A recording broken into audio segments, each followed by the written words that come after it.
step through a design example today using the steps for phase lag compensator. We're going to this is the control system example. We have the frequency response is given. And so that's what this is. So this is the magnitude of G. Magnitude, and this is the phase. Let me put this on.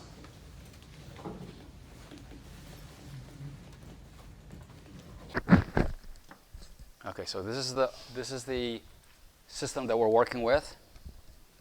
This is given. The frequency response is given. These are the plots here, magnitude and phase of G. Those are the original frequency responses. We have this degree of freedom, and that is the compensator, and it needs to be a phase lag form. The form of the transfer function looks like this. So there are three parameters. There's a gain K, there's a 0, omega Z, that needs to be picked, a pole that needs to be picked. And for a lag compensator, the pole is less than the 0. Next week, we're going to look at a lead where these two numbers are reversed in terms of their relative sides. Now, the design specification is given here. Okay, you'll know one of them says that if we have a step input, right here, we would like the steady state error here to be less than 0.01. Okay, this is for a unit step. Or think of that as 1%. Okay, so this is a low frequency specification. The other specification is a stability margin specification, so 60-degree phase margin. Okay, you may ask, what number should we pick for phase margin? I'll digress for a moment. This has nothing to do with the design, but it really is an explanation of why this number. So a rule of thumb, and this is for second order systems.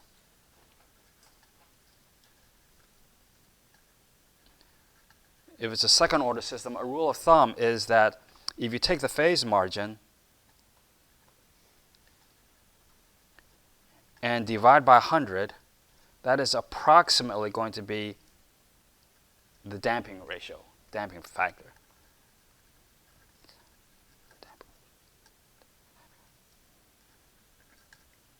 So if I take 60 and divide by 100, I get a damping factor of about 0.6, which is not too bad.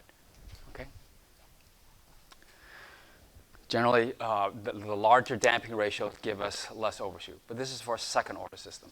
Now, this frequency response we looked at earlier, and we noticed that the high frequency gain is closer to, the slope is 60 degrees per decade, minus 60 degrees per decade. The phase is going to tending toward minus 270 degrees. And so this is not a second order system, it's a third order system. But as a rule of thumb, we like to aim for 60 degrees phase margin or more. Okay, so this is the design specification. Okay, so let's go ahead and step through the design steps for a phase lag. The first thing we do is we pick K. And in this particular case, what we're going to do is we're going to try to meet the steady state error.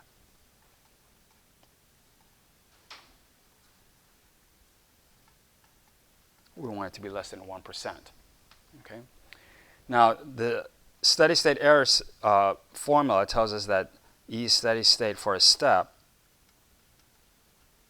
is going to be equal to 1 over 1 plus the position error coefficient, which happens to be the open loop gain. Okay, 1 over 1 plus the open loop gain. Okay, so we take a look at the open loop gain.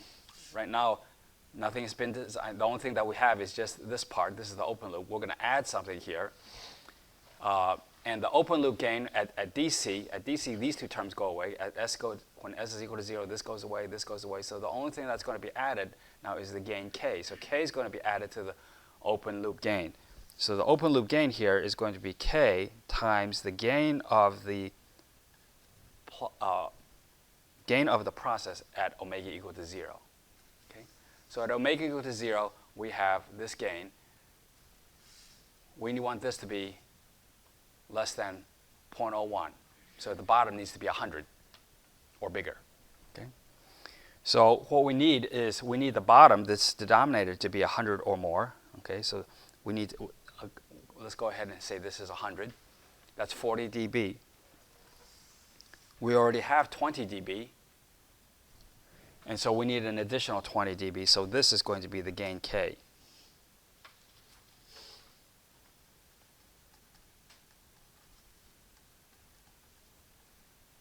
Okay. K is going to be equal to 10 or 20 dB. Okay.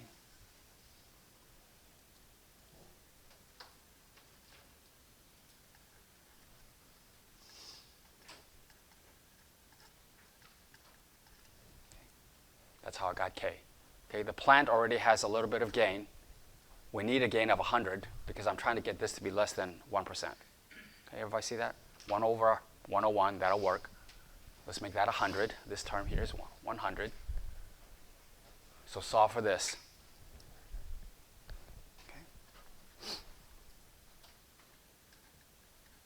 That's 20 dB.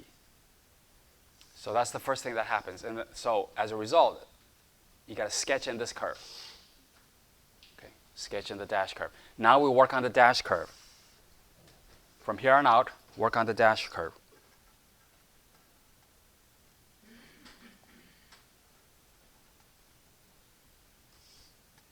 Okay, from here on out, work on the dash curve.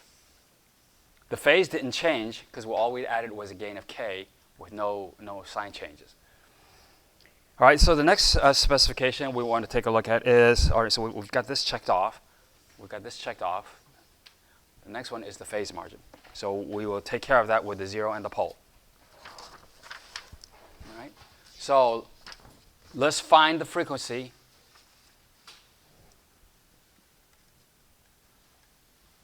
This is called the desired gain crossover frequency. Let's call it, today let's call it omega 1. Or maybe in the notes I call it omega 0 for 0 dB.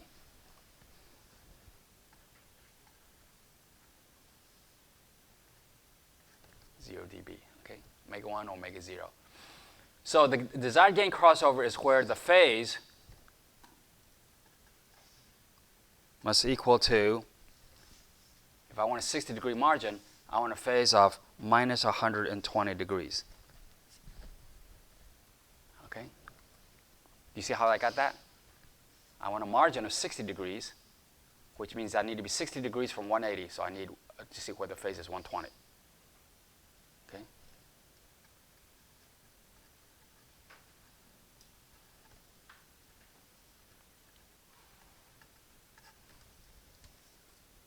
So you got to find out where the phase is 120 degrees. Sometimes people say, in the old days, they were saying, wait, I'm working with straight line approximations when I'm drawing these curves, and I know there's a little bit of error at the curves. There's about a 5-degree error at the corners in the phase. So what they'll do is they'll add another 5 degrees. So if they said, if you're looking for a 60-degree margin, design for 65. And so we should maybe go for that. Okay? On the exam, you can go with this or this. If you put this and explain it, then I know that you were in class today. All right, so let's figure out where that is. Let's go take a look at this thing and see where we get a 60-degree margin. So we got to come 60 degrees above this. And so let's eyeball this, this curve a little bit. This is the 180-degree curve. And you just use your eyes and just figure out where is 120 degrees roughly. Let's say it's right about. Let's say it's right about there. I'm going to say this is a 60-degree margin. 60, 65 degrees, something like that. Okay. So we come down and let's see, what is that number? That is omega equal to, what is that? 1, 2, 3, 4, 5? 1, 2, 3, 4, 5? Roughly. 6, 5 or 6? 2, 3, 4, 5. 5 or 6. Let's say 5. Okay.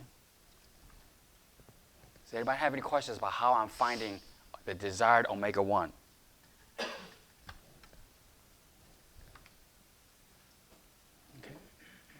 zoom out a little. Okay, so we find the desired gain crossover. It's where the phase is 120, 115, something like that. So I find that omega 1 is equal to 5 radians per second. All right, that's what we have. The next thing what we do is we know that the phase lag compensator is going to have some negative phase, which is not good. It's going to drag the phase down a little bit. We don't want to drag it down in this region where we're doing our work, so we want to make sure that the phase lag is happening at lower frequencies. So we put the 0 over here. So the next thing we do is we pick the 0 equal to 1 decade below this. So if this is 5, I need to come down to 0.5. 0.1, 0.2, 0.3, 0.4, 0.5 right here.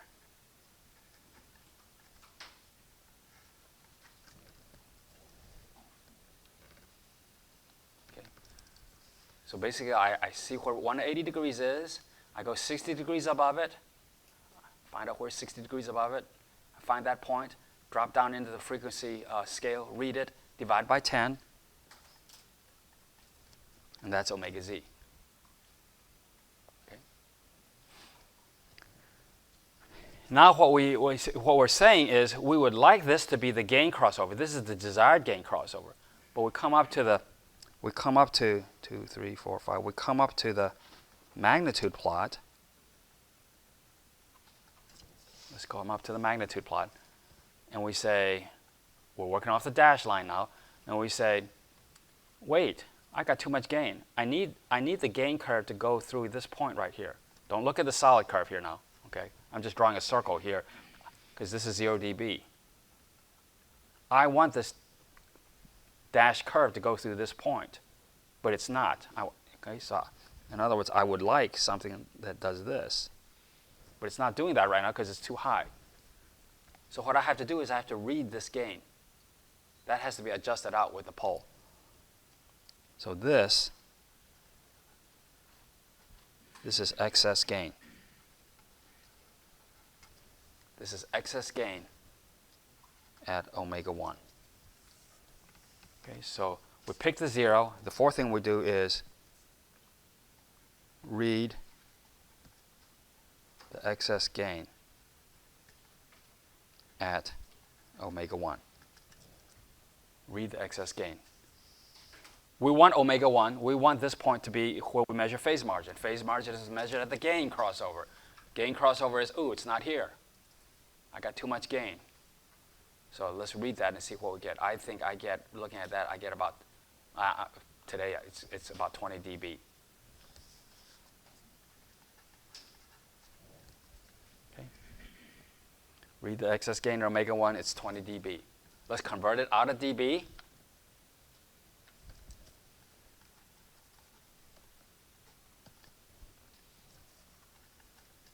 I got too much gain, 10. Okay, so the next thing is pick pole omega p equal to omega z divided by the excess gain. That's equal to 0.5 divided by 10. Okay. Make sure you don't use dB. You read it off this Bode plot in dB, but you got to convert it.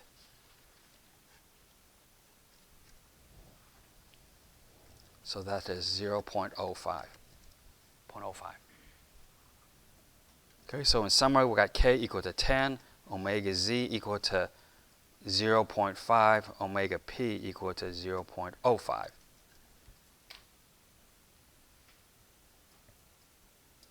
Okay. And the new gain crossover is omega 1 equal to 5.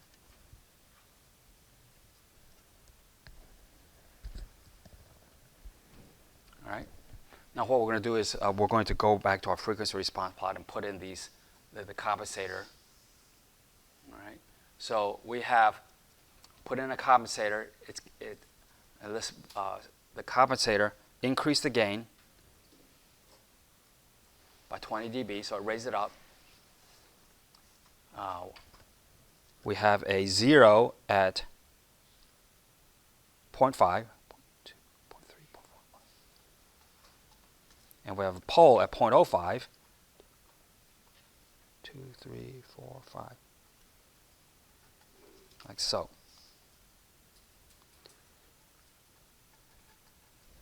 Okay. So what happens is the response is going to look like this. It's going to be flat until we get to the pole, which is right here. And then it's going to start decreasing 20 dB per decade because we've added a pole. So we start decreasing 20 dB per decade. And so that's going to look like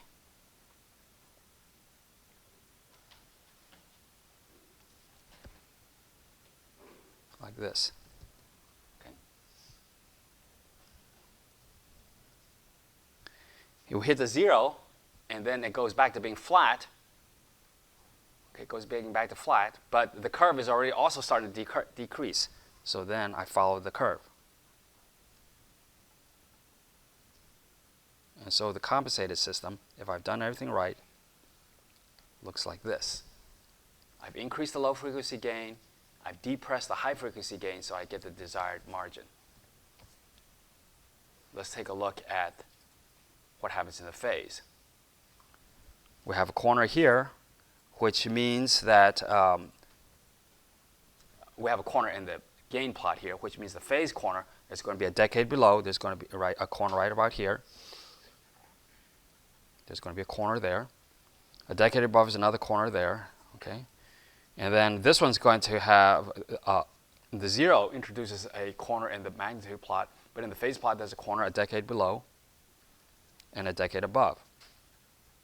So there's 4 corners here, here, here, and here. So now let's adjust this phase plot. So what happens is the phase comes in, it hits this corner, and then it starts dropping 45 degrees per decade, or 90 degrees in 2 decades. So 45 degrees per decade is about like this. Okay. Then we hit a 0, a corner of a 0, and so that is going to remove this decaying phase, and so we start following this curve.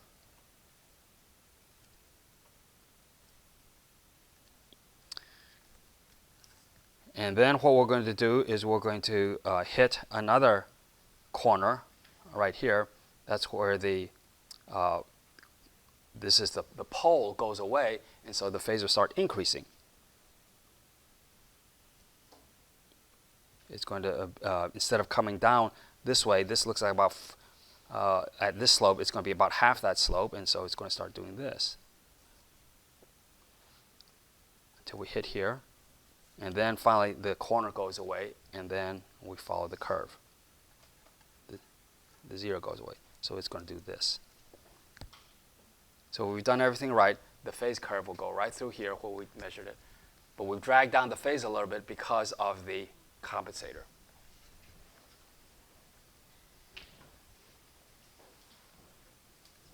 All right? But we've dragged it down. Hopefully this stuff that we've dragged down is happening far enough over in this direction so it doesn't affect this. All right, so that's a phase lag compensator design. And kind of review what we did. The specification typically is in terms of a low frequency specification and a high frequency specification. Okay. We first pick the gain K to satisfy the steady state error. We find the desired gain crossover frequency, which is right here. We find the gain crossover frequency by picking the frequency where the phase margin is going to be okay. So we pick that number. Then we go a decade below. That's an easy thing to do graphically. We just simplify it. That's a decade with my fingers. I just go like that. Okay, don't even need a calculator. Just put it right there. Then we read what is this excess gain up here, because that's not the actual gain crossover. We need to remove that gain, so we just take this number and we divide by the excess gain.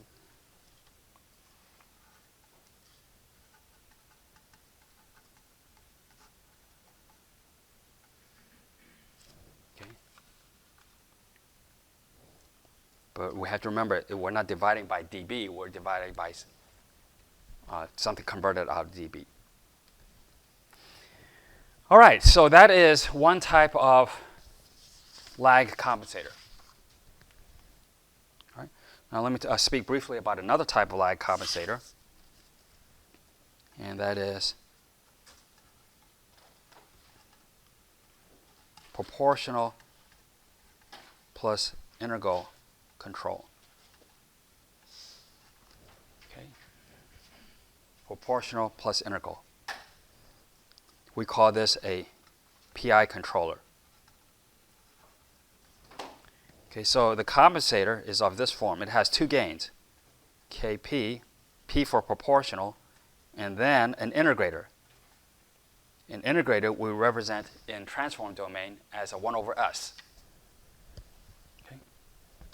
So this thing looks like this. If I have if I find common denominators and add things, then I get Kps plus Ki divided by S. Okay. Let me factor out the Kp, and I get S plus Ki divided by Kp divided by S. So this is similar to a lag. We have a 0. The 0 is at Ki over Kp, but the pole is at the origin. Okay, we can't adjust it. Okay. So let me compare a PI controller to a phase lag.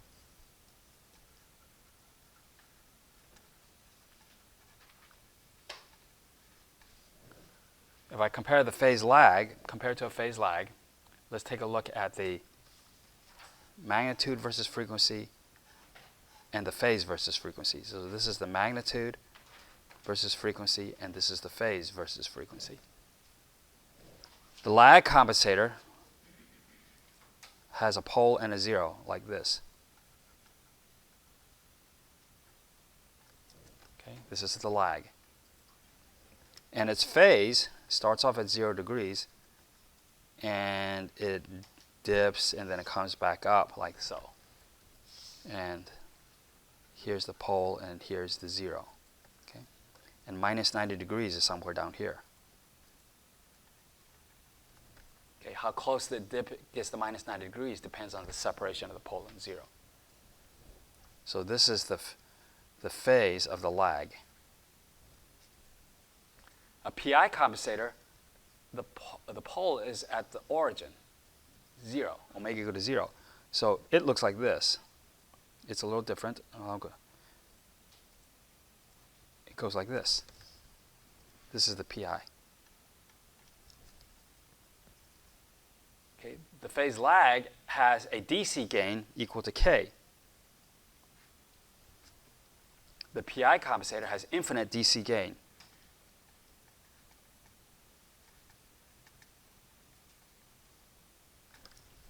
And this is why we sometimes prefer to use a PI. It has infinite DC gain. It introduces this integrator. This increases the system type.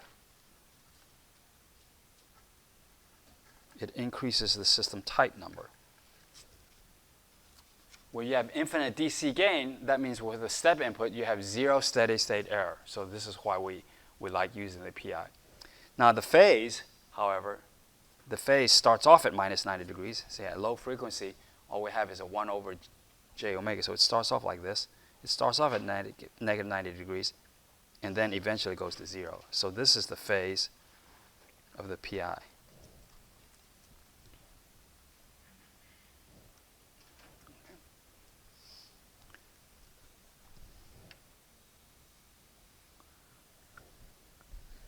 Now the PI compensator really only has 2 parameters. It only has 2 gains to adjust. You can think of it as I have a gain Kp and I have a 0 to pick. So in some ways it's a lot easier to design than the phase lag. The phase lag had 3 parameters. A pole, omega p, it had a 0, omega z, and it had a gain K.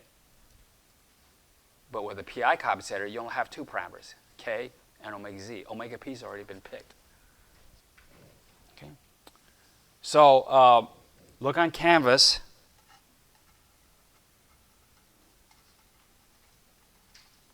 There's a write-up on the PI controller.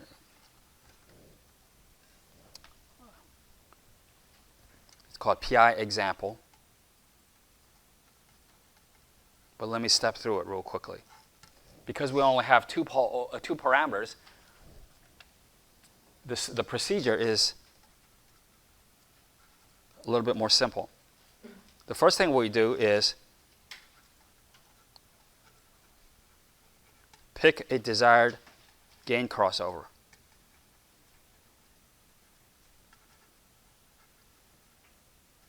Okay. So for our example, omega 1 is equal to 5 radians per second. That's to achieve 60 degrees phase margin. Okay. And the zeros, easy to do. We do it just like we did with the lag. Omega Z is equal to omega 1 divided by 10. Okay, that's an easy thing to do. Okay, so this ensures, you divide by 10, that ensures that the phase lag of the PI won't affect the 60-degree margin. It will a little bit, because we're not quite far away enough. Sometimes, like I said, you might want to account for that still not being quite far enough, or you might go to a 65-degree margin. Okay, so this is done. Omega Z is done. That means the ratio of Ki and Kp has been picked. The next thing we need to do is we just need to read the excess gain.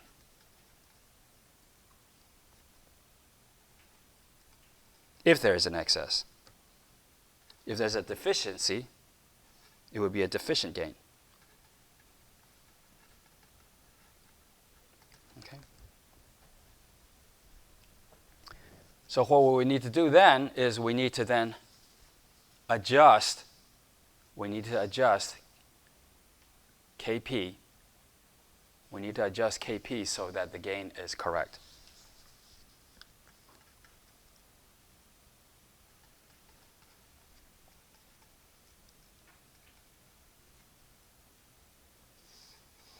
So we need to either raise or lower the gain curve.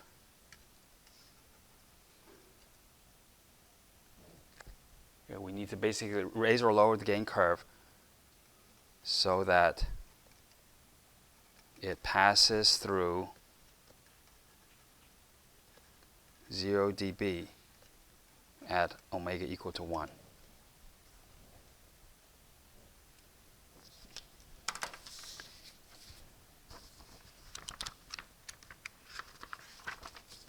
Trying to see if I have enough.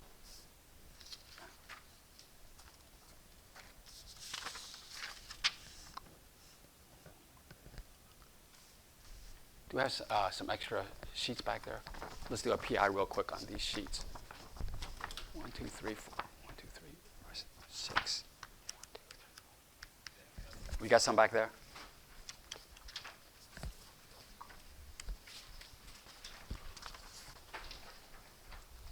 Yeah, pass them around. We'll do a PI real quick. Is there some?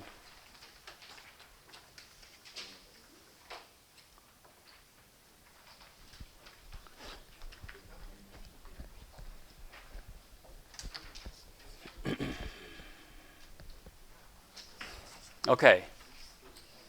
Don't look at the dash curve now, because we don't do that. We don't adjust the gain K first. The first thing we're going to do is we're going to see where we're going to get the desired margin.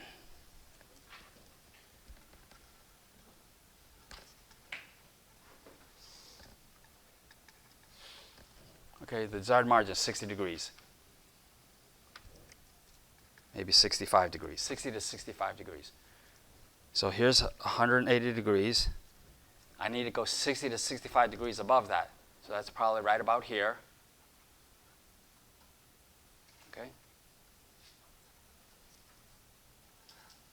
right there. Does that look good? Okay, then pick that number, what that number is. 1, 2, 3, 4, 5.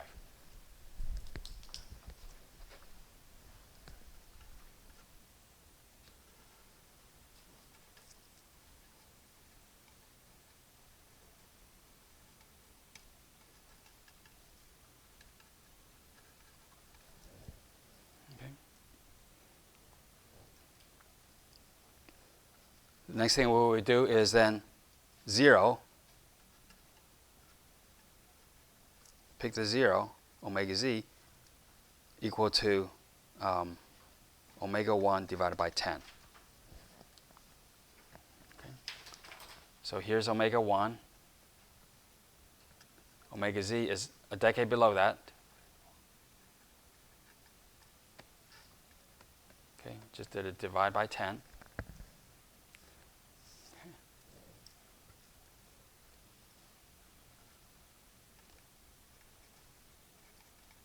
And now we need to do a gain adjustment.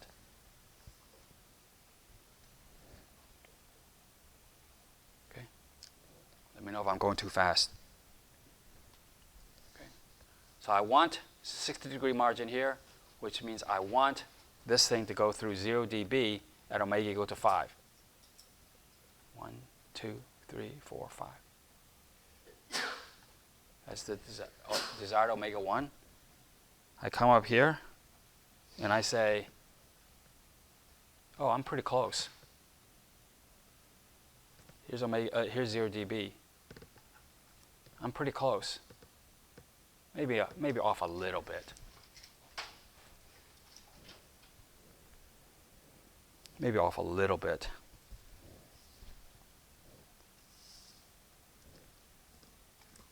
Let's suppose I wasn't off. Oh, let's suppose I make a little. What is that?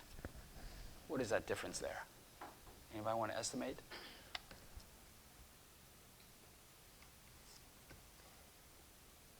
That's 10. That's 20. That's 10. That's maybe 5.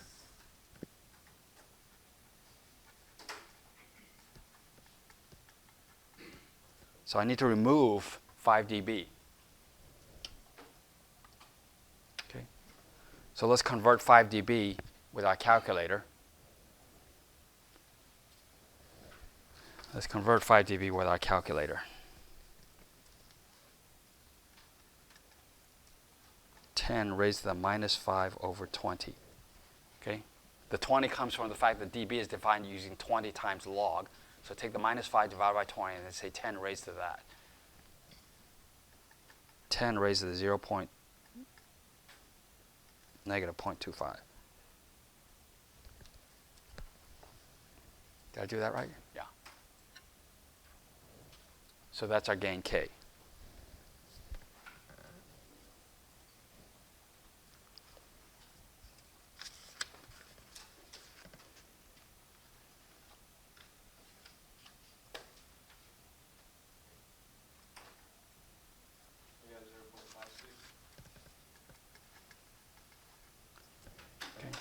So the compensator is going to be of this form, 0.56 S over 0.5 plus 1 over S. Okay, 0.56 S over 0.5 plus 1 over S. Now what you can do is you can match terms to make it look like KPS plus KI over S. If you want to write it in this form, you have to do a little bit of algebra to convert this form to this form. So do a little bit of algebra to get KP and KI. Okay. So that's done. The PI compensator is pretty easy. The lag is a little bit more complicated, but not difficult. All right? Okay, so Monday we're going to do the cousin of the lag. We're going to do the lead. We're going to do the lead. The lead's a little bit more complicated. The form of the compensator is going to be the same. The form is the same in the sense that it's going to look like this, but these two numbers are going to be reversed. And it's a little bit more complicated because we don't have this nice separation of low frequency and high frequency. So come and see how that's going to look on Monday. Okay, any questions? All right, let's stop there today. I